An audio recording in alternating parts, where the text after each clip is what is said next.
সবাই কম বেশি আতঙ্কের মধ্যে আছে আমি জানি। তো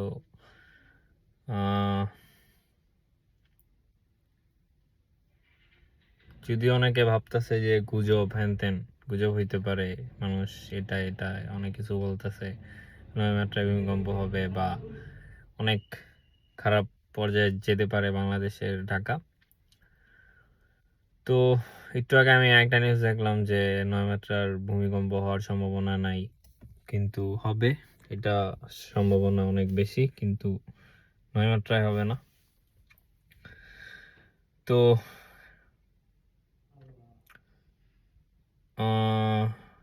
সবাই একটু সতর্কের মধ্যে থাকেন, আর যা নিয়ম কানুন আছে সেফ থাকার জন্য তা মানার চেষ্টা করবেন।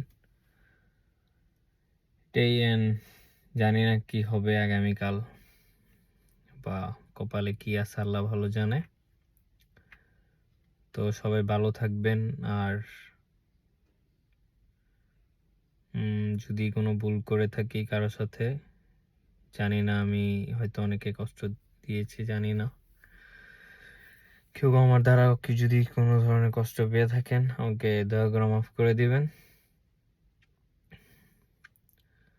এটাই। সবাই ভালো থাকবেন, নিরাপদ থাকবেন, দোয়া করি।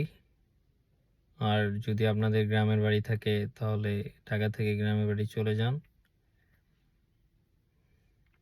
কারণ কম বেশি যা হচ্ছে, যা শুনছি, ভূমিকম্প তো হবেই সামনে, এটা পসিবিলিটি অনেক। তো সবাই ভালো থাকবেন,